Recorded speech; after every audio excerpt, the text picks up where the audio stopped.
India ने जो जिस तरीके से डायरेक्ट वार्न किया है यूएस को, क्या पाकिस्तान इस पोजीशन पे है कि अगर पाकिस्तान में कोई इस तरह का वाकया होता है, कोई ऐसी सिचुएशन होती है, तो पाकिस्तान भी सुपर पावर जैसे कंट्री को इस तरीके से कोई statement they? Minister of External Affairs in Delhi summoned the U.S. Acting Deputy Chief of Mission, Gloria Barbena, today. The meeting lasted approximately 40 minutes. Now, this comes a day after the U.S.'s comments on Arvind Kejriwal's arrest went public. The U.S. called for a fair and transparent legal process to follow the arrest of Delhi Chief Minister.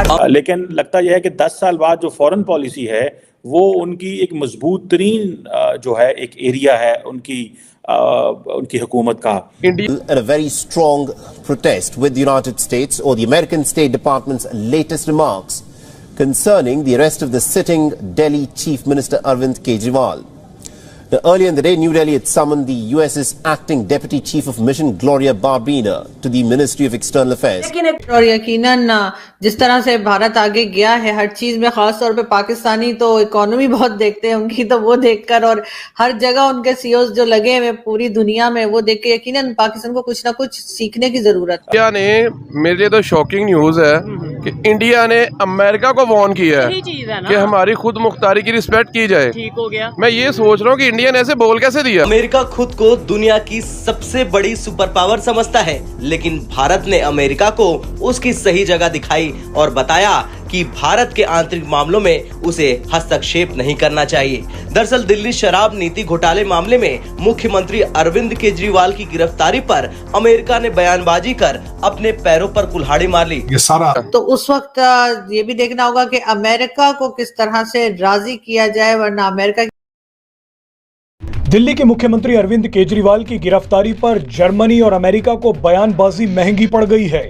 जय हिंद, वंदे मातरम। दोस्तों केजरीवाल की arrest पर ज्ञान देने वाले America और Germany को भारत ने कड़ा संदेश दिया है। भारत ने बुधवार को अमेरिका और जर्मनी के राजदूतों को बुला के उसमें आधा घंटा चर्चा की और उनको साफ शब्दों में कहा कि भारत के आंतरिक मामलों में आप हस्तक्षेप ना कीजिए। दोस्तों, ये बिल्कुल बहुत ही कड़ा संदेश माना जाता है, क्योंकि अमेरिका और जर्मनी मतलब एक भारत को एक अलोकतांत्रिक देश बता के केजरीवाल की अरेस्ट पर कुछ अनाप शनाप टिप्पणी कर रहे थे और बोल रहे थे कि ये डेमोक्रेटिक वे से अरेस्ट नहीं हुआ है, उसको फेयर ट्रायल मिलना चाहिए। तो दोस्तों, भारत ने यूएस की जो मिशन चीफ है उसको बुला के कम से कम आधा घंटा उसको कड़ा संदेश दे दिया है। तो दोस्तों, भारत की सॉवरेनिटी पे कोई भी कमेंट नहीं कर सकता और भारत ने ये साफ शब्दों में अमेरिका और जर्मनी दोनों को जता दिया है। इसके ऊपर पाकिस्तानी मीडिया बहुत चक्का रह गया है। तो आइए देखते हैं पाकिस्तानी यूट्यूबर्स इसके बारे में क्या कह रहे हैं। अगर इससे पहले आप मेरे चैनल पर नए हो तो प्लीज़ सब्सक्राइब करके बेल आइकन ज़रूर दबाइए ताकि अगले वीडियो की नोटिफिकेशन आपको मिलती रहे। तो आइए देखते वीडियो बहुत मज़ेदार होने वाला है, आखिरी तक देखिए दोस्तों। मैं मिलता हूँ आपको वीडियो के अंत में। मुझे ना तो इस बात की पहले खबर है और ना अभी भी नहीं मैं मानता कि आपने बोला है कि वो मैकडोनल्ड्स में फॉरेन कंट्री अगर जाएं तो वो स्वीपर तक नहीं पाकिस्तानी को रखते। ये बड़ी आपने हैरान करने वाली बात की। क्या वजह? वैसे पाकिस्तानियों को उनकी कोई पॉलिसी है या? उसकी एक वजह है कि मैकडोनल्ड्स के जो हेड है ना, ज़्यादा जो एक बंदे हायर करते हैं वो है इंडियंस। पहली वजह ये है। दूसरी वजह ये है कि जो पाकिस्तानी है ना, ये बदतमीज़ नेशन है।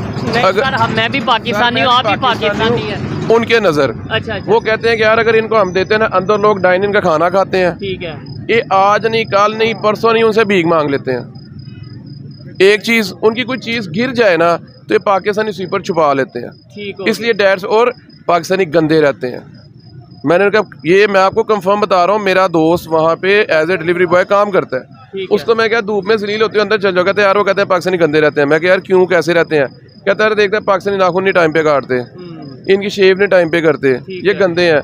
मुझे इतना अफसोस हुआ। मैं कह रहा हम लोग मुसलमान हैं और हमें कहा गया है कि नहाओ, सफाई आपका आधा ईमान है, नहाओ, नाखून काटो, ब्रश करो, बालों में ऑयल कराओ, परफ्यूम लगाओ। हम लोग ये कर नहीं रहे और इस वजह से हमें वो रेस्टोरेंट्स के अंदर जॉब नहीं दे रहे। ठीक है, देखें, इन्होंने विजिट किया फॉरेन का, ये बातें मुझे सुन के बहुत दुख हुआ, मुझे सुन के बहुत बुरा लगा, लेकिन ये रियलिटी है। हम एक साइड पे ये कहते हैं कि पूरी दुनिया पाकिस्तान के खिलाफ हो चुकी है, पूरी दुनिया मिल के साजिश कर रही है पाकिस्तान के खिलाफ, लेकिन अगर प्रैक्टिकली अपने गिरेबान में झांकें तो शायद ऐसी हजारों गलतियां हैं। और चीज जो हमने नोट की है, शट अप यूएस, ये प्रॉपर स्टेटमेंट मेरी तरफ से नहीं है, ये स्टेटमेंट है इंडिया के ज्यूरिस्ट की तरफ से, इंडियन एनालिस्ट की तरफ से। और बहुत बड़ी बात तो है, साथ ही साथ हैरान करने वाली बात भी है, क्योंकि इंडिया और यूएस बिजनेस पार्टनर है, बहुत बड़ी लेवल पे वो बिजनेस आपस में ट्रेड करते हैं।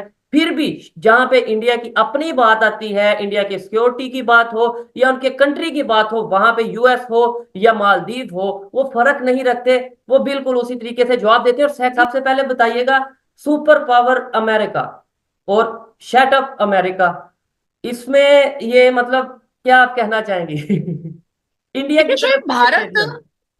देखिए शायद भारत जो है ना, इतना पावरफुल हो चुका है अपने हर तरीके से, इकोनॉमिक के तरीके से, डिफेंस के तरीके से, जीडीपी के तरीके से, और भारत को लीड करने वाला व्यक्ति वो खुद इतना पावरफुल है कि वो आंखों में आंखें डाल करके अपने भारत के मुद्दों पर किसी को इंटरफेयर करने मना कर सकता है। अब यूएस ने जब सीएए को लेकर के कोई टिप्पणी की है तो पहले उनको डेटाज उठा करके देखना चाहिए, ये जानना बहुत जरूरी था। और मुझे लगता है कि मेरा भारत इतना पावरफुल है और मेरे भारत को लीड करने वाला, मेरे भारत का नेता और सबसे बड़ा नेता और इस पूरे युग का और इस पूरी दुनिया की सबसे बड़ी पार्टी का नेता नरेंद्र मोदी आंखों में आंखें डाल करके अगर शटअप कॉल दिया है तो बिल्कुल सही काम हुआ है और हमारी छाती गर्व से चौड़ी हो रही है। पाकिस्तान की जो खारजा पॉलिसी है वो इंडिया की तरह होनी चाहिए।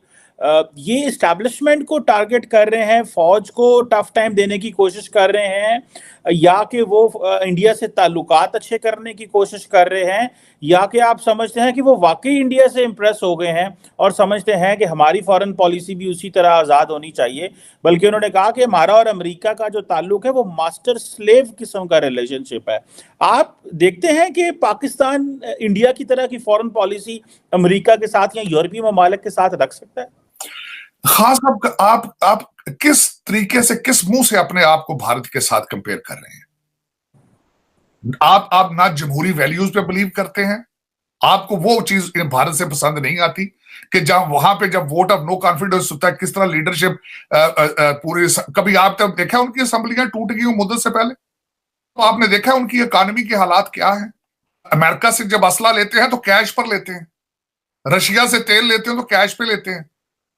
अमेरिका में व्हाइट हाउस में इस वक्त तकरीबन 300 पॉलिसी रिलेटेड अपॉइंटमेंट्स हैं उनकी इकोनॉमी देखी है आपने, और यूके की इकोनॉमी को क्रॉस कर चुके हैं।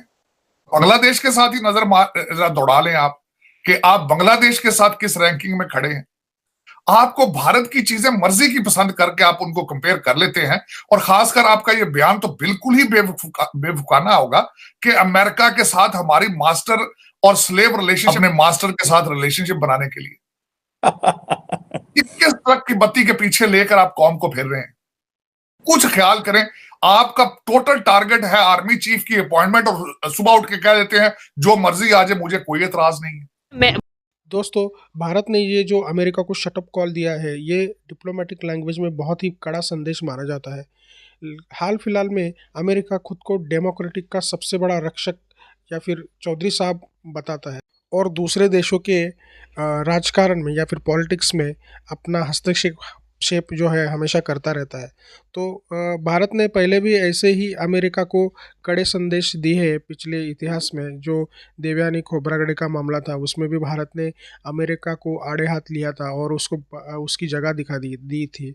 तो दोस्तों, इसके ऊपर भारत का जो अभी ये पॉलिटिकल स्ट्रेचर जो बिल्ट हुआ है, ये मोदी गवर्नमेंट का जो डिप्लोमेटिक सक्सेस है, इससे पहचाना जा सकता है। क्योंकि भारत इतना स्ट्रॉन्ग डिप्लोमेटिकली कभी भी मतलब रेजिलिएंटली रिप्लाई नहीं करता था पिछली गवर्नमेंट में, लेकिन ये मोदी गवर्नमेंट है, ये बहुत ही स्ट्रॉन्ग मैसेज पूरे वर्ल्ड में देती है। तो दोस्तों, भारत के इस रिप्लाई के बारे में और रवैये के बारे में आपका क्या कहना है, ये कमेंट में ज़रूर बताइएगा। और अगर आप मेरे चैनल पर नए हो तो प्लीज़ सब्सक्राइब करके बेल आइकन ज़रूर दबाइए, ताकि अगली वीडियो की नोटिफिकेशन आपको मिलती रहे। मैं मिलता हूँ आपको एक नए वीडियो के साथ, तब तक के लिए धन्यवाद।